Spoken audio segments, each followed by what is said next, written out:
online broadcast network, Afterbuzz TV.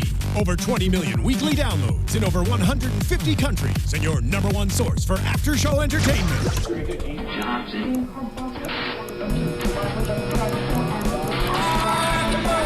Afterbuzz TV, the destination for TV superfans. Producing aftershows for over 300 of your favorite TV shows, interviewing celebrities and showrunners, and bringing you behind-the-scenes exclusives. All thanks to E! Entertainment's Maria Menounos, producer Kevin Undergaro, and internet leader Akamai. Now, let the buzz begin!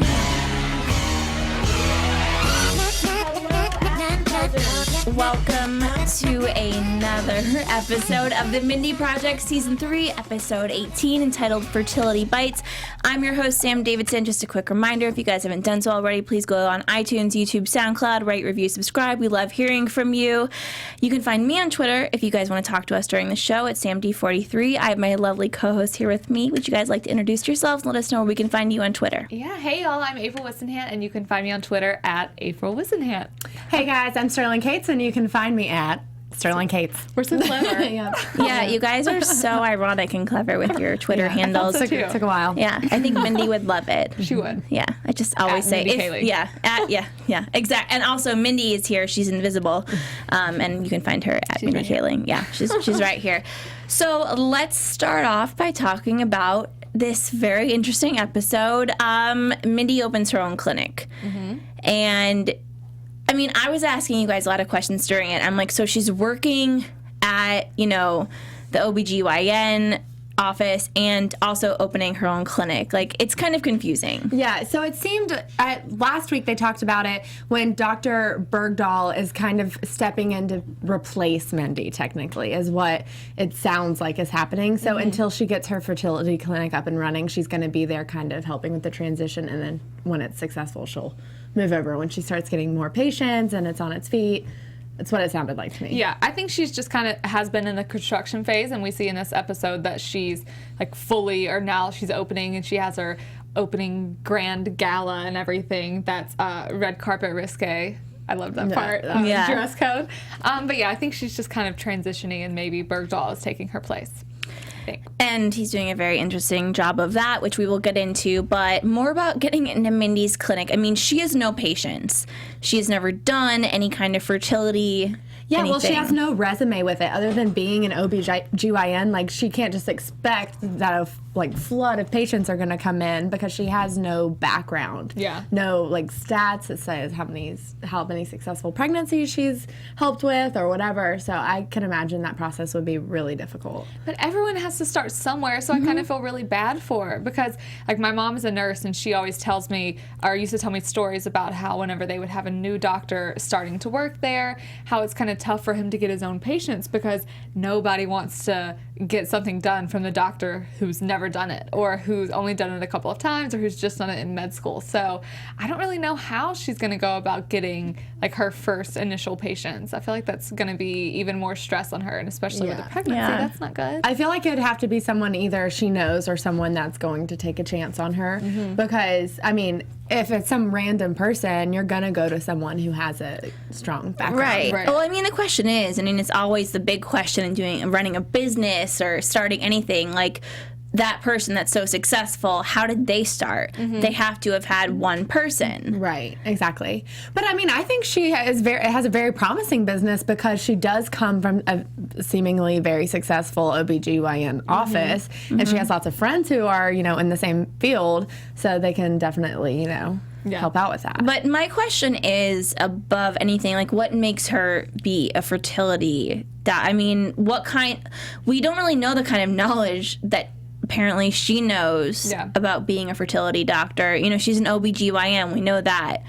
But we've never really heard her talk about how to get people pregnant. Well, that was kind of what she was working on when she was doing her fellowship. They were specializing in fertility stuff. And I guess that's why when her and Dr. Gergler started working together, they kind of realized, it was clearly a passion of his, but that she realized more and more there that it was a passion of hers. Yeah. So obviously we didn't get to see that much of her working with fertility stuff, but that was kind of one of the specialties of the fellowship that she was doing. That she quit.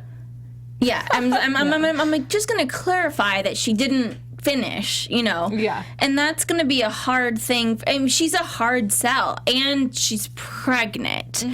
So... And Morgan's her only employee. And Morgan's also an employee of Schulman and Associates still. Yeah, it's a little bit unrealistic in just that, you couldn't really work at both places. Yeah. I don't really think it would feasibly be possible, the kind of schedules that these people have. Yeah. I'm sure it's tough, but it's TV. Yeah, well, and she has a great location. It all looked very nice and very... yeah. She put a lot of money into it. That's what I was thinking when I saw it. I was like, wow, that is... And the party was $10,000? Yeah. I was like, Where did that come from? Yeah, well, let's talk about this party, which seemed really awesome and so Mindy. The party was just like so Mindy, and I loved it. And she basically sold her first ever patient, who was Cousin Lou, who was Morgan's cousin, who we've seen before, that she got herself pregnant. Which is a really funny thing to say. Yeah, well, she was trying to sell him on wanting to be there because out of nowhere he was very knowledgeable about what questions to ask and the whole thing when he's choosing his doctor. And, she thought this was going to be an easy sell because his cousin Lou, they would be fortunate to have her as a doctor. But it kind of flipped, and she's having to sell herself, and so she just says, I got myself pregnant, and then that kind of makes it seem like Danny was having trouble with fertility. Yeah. So that just kind of turned everything on its side. It snowballed really quickly from her trying not to lie into really not lying, but then she kind of did lie, obviously. Yeah, but you know what? Danny wants to help her. He says he does. And let's just do a little talk about him recommending her to his patient. And, he didn't want to lie to his patient. Well, he can't lie to his patient. No, he that can't. Would be the worst. But he could have easily said, Mindy Lahiri is the most intelligent woman in the city. She can do this for... He could have, He could have sold her better. That's for sure. Yeah. I guess I didn't think about that. Y'all, see, I'm the bad one sitting here being like, it's just a little fib. It's not that bad. About Mindy? Yeah, well, that's what I agree with you because, Mandy... well, I just... Blame it on the hook. Yeah, I'm sorry, guys. Again, here it is. No, but, he really didn't sell her at all. And he could have. And for Mindy to lie about him was not, to me, I thought he would be okay with it. Yeah, well, it's not a matter of whether because at the end of the day, what she said doesn't really matter for anyone because she is pregnant and he knows he's the father or whatever. Right.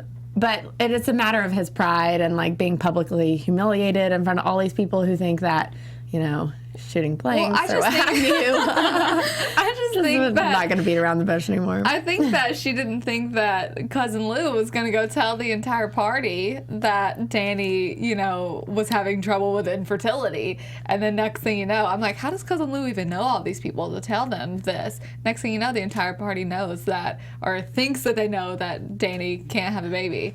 And of course he's going to find out after that speech that he gave. And that was so sweet. If that were to have been if the Cousin Lou situation hadn't have happened, Danny was really trying to do such a nice, I wish we could have seen the nice, beautiful speech. Because I think it was this season or perhaps the end of last, I think it was this season when Mindy did that whole slideshow for him.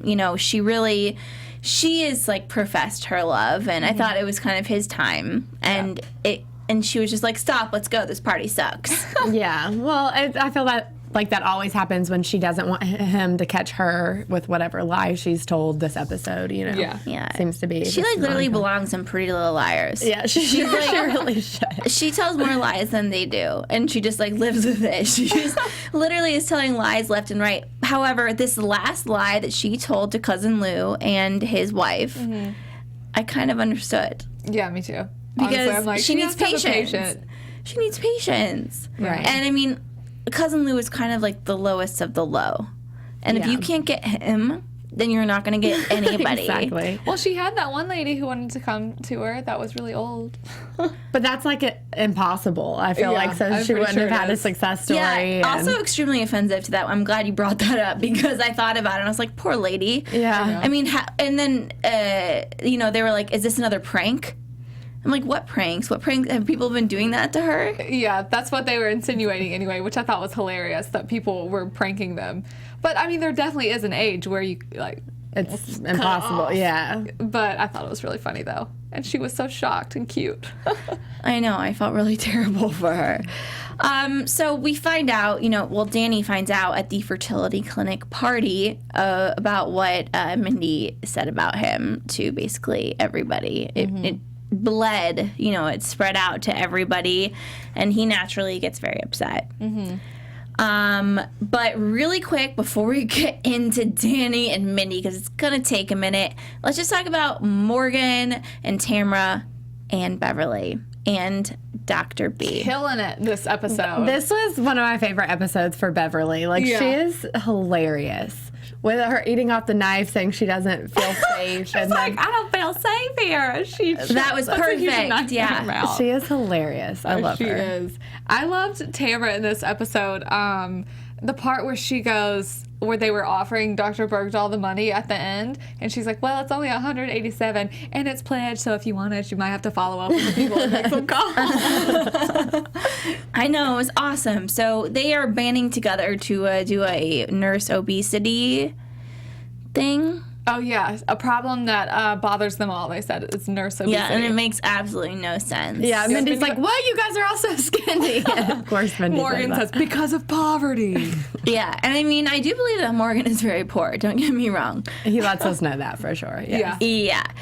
But, we find out that Dr. B is actually, like, living in his car, or so we think. Which is why he smells so bad. And he smells, and he still doesn't get it at the end. But the guy, it's terrible when someone smells bad, and you don't want to tell them they smell bad, and you make references to it, and they just don't freaking understand. Yeah. I'm at the point in my life where I'm just going to have to tell you now, though. How would you do that, though, with someone who is, like, your boss, I would just make constant references to, like, oh my gosh, do you smell that? And eventually they'll get it. I think that's what they were doing, though. They were, like, spraying him down with the cologne and telling him to shower, and he was just like, oh, because there's a camera in there. Like, he, definitely did not get it. Yeah. I know. He needs a rude awakening, sadly. And, Jeremy fired him because and I really enjoyed that about Jeremy, that, he basically runs the whole practice and he listens to what the nurses have to say, the people that actually run the office. Right. Well, he was going to lose all of them if he didn't, because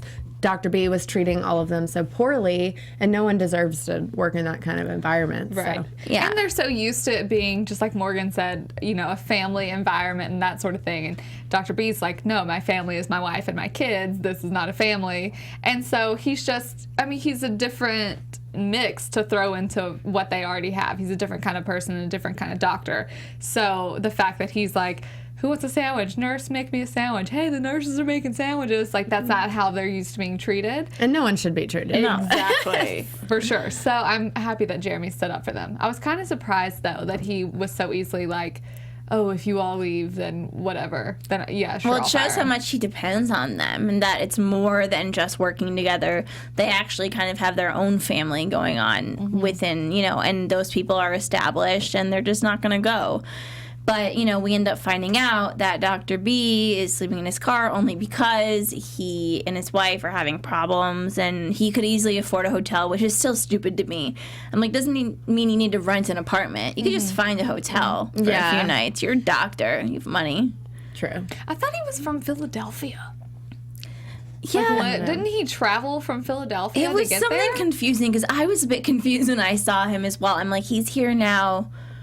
Okay. I thought there was some kind of hurdle we needed to jump for him to get here, and it just happened very fast. They hire people pretty easily. We saw how they hired Morgan. Just because he, I forgot what he did, but he did something to help Mindy. Oh, someone punched her, and then he helped her stop the bleeding, I think, in season 1. But so people get hired there pretty easily, I guess. Yeah. But they turned out to be great.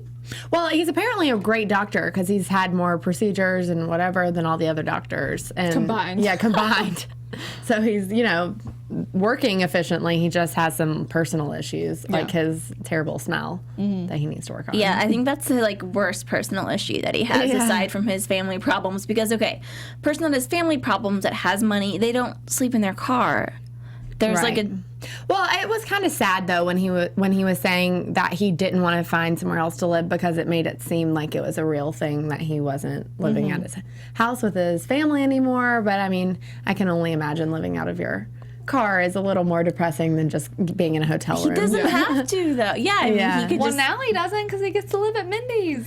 Yeah, he got a real good deal there. That apartment is amazing. Yeah, I mean, it was very smart. Was it Morgan that kind of... Yeah. Morgan is the one that hooked that up. Yeah, he was like, well, Mindy has an apartment she doesn't even use. Mm-hmm. And you could see that, like, light bulb go off in his head. He's like, interesting. So is she going to have the doctor pay her? No, he's not paying rent.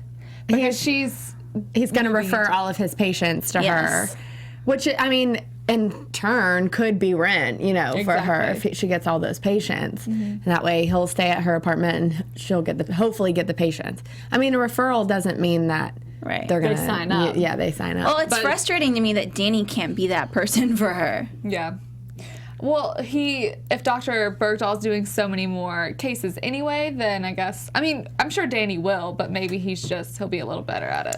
I don't know. I really don't think that Mindy should solely rely on Danny to give her all of her patients, you know? No, definitely not. And, like, he does need to be honest with his patients because she was the first person he said showed to his patients. Mm-hmm. And, she was just asking questions, and when she asks those questions, he has to answer honestly. Right. Like, how many successful pregnancies has she helped? You do. I'm just kidding, of course. And I understood where Danny was coming from when he was like kind of put in that corner. And Danny's not really a salesman. He's not a guy that would get in front of a crowd and like really tell jokes, that kind of thing, But for some, like, he needs to be a schmoozer in order to be like, listen, she hasn't really done anything, but she is going to be the most brilliant woman as far as fertility clinics in America within the next 10 years. You're going to want to get in on this. Someone needed to sell her, not just do what they did. And she wasn't helping the matter either. Well, hopefully he'll step up now. Yeah. Dr. B can do it. He can do it. Well, Dr. B. The truth is that Danny is really worried about his baby. Yeah. Yes. That's true. So that's why he wasn't selling her. I don't really think that Danny wants Mindy to work. That's my opinion. I think old school Danny doesn't, but I think he knows that that's not an option. I mean, clearly he has to know that that's not an option if in the middle of all this she's working there and starting her own fertility clinic. I think, like, from how he's always, like, been raised and thought his entire life that he would imagine his, the mother of his child to not work, but I don't feel like that won't come up. Watch, I'm going to shoot myself in the foot next week when it does. But Well, I feel like it's already kind of come up with the whole, like if they were going to be in San Francisco or New York thing and then all of this, but it seems, like he's pretty on board with it now. Yeah. It's so funny because this show and Girls, I was just like, why are they going away? They need to come back to New York, to their cities. This is where the shows are built and they're centered. Mm-hmm. And they both have. They always do. I know. Come back. It's not like I was thinking go to the end of the season, but no, I'm glad that like it just makes more sense. Yeah. There weren't any characters developing in San Francisco. Wasn't really much happening there, so it makes sense for her to come back for sure. I'm glad that they still kept New York in the mix the whole time too, though. Yeah, I agree. I mean, to me, I'm not sure what the writers really were exactly thinking. I mean, I guess trying to provide like a roadblock for the characters, which literally was like 3,000 miles. Yeah. I actually liked it, thinking of like the developments that are coming from it now, because think of how like huge of a step that was. It provided that roadblock, but now it's like catapulted into a fertility clinic and her coming home for a baby and that sort of thing. So I think it was a good little, however many episodes it was of a niche to put in there. Yeah. And I think it really taught us a lot about Danny and Mindy's relationship, and I think they learned a lot about it, that they're kind of all in now. They kind of need to be with the baby, but I think they kind of were on that page before. Yeah. Found out. It was kind of a random thing for sure, but we saw a lot of character growth and movement in the story through it. Yeah, you're That makes right. sense. And I'm a kind of person that I'm a little impatient. So when I see like a roadblock in my way I know is going to take up at least like 6 episodes, I'm just like, come on, can't you just take this back? So Yeah. basically, you've never watched any soap operas. Oh, I do, and I'm frustrated like the whole freaking time. Because You it's know? like 2 weeks for 15 minutes. Yeah, it takes a long time. I mean, I'm glad this didn't take as long, I suppose. You know, she's back where she's meant to be. Mm-hmm. And it For was, now. yeah, for now. It was semi-nice to not see Danny's family this week, just throwing that out there. It's been a lot. I love that that's part of the show. I love the actors that are, like, all part of that storyline. But it's been so much about him and, like, almost as though he feels like he's having this baby. And it's, he wants, like, a little meatball or something. I want to see more of Mindy's family. I really liked seeing her with her brother in San Francisco. I love him. Yeah, I thought We've that never was... met her parents before, right? No. Yeah, I don't think so. But I kind of agree with you on that, though, because I feel like we haven't, and I feel like I've said this a lot this season, I haven't been able to see, like, my favorite little, the support characters, if you could call them that. The Beverlys, the Tamras, the Morgan, who I love seeing more of every week, because a lot has been made up of Annette, which I love. I mean, she's so funny, and I love her character on the show, too. But I'm glad we got to see a lot more of our old gang today. Yeah, me too. And I mean, so, they've pretty much weeded out Peter.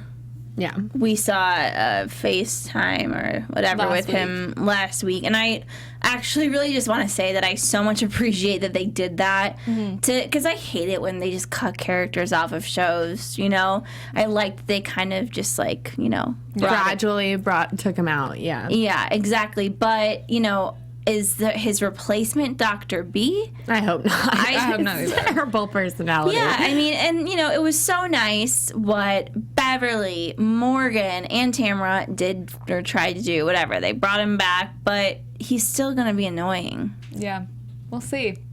Right? I mean, is he just acting this obnoxious because he's going through something or, Maybe. I don't know, but now that he's going to be staying in Mindy's apartment, he's there for good, it seems. Yeah, I feel really- like we'll definitely yeah. see more of him for sure. Funny guy. I just wish he was, like, really sexy so we could just, be like, oh, well, he's a douche, but, yeah, it's nice to look at. He needs to either start acting better or start looking better. That's a terrible thing to say. I'm so sorry. It's the claw. Like I said.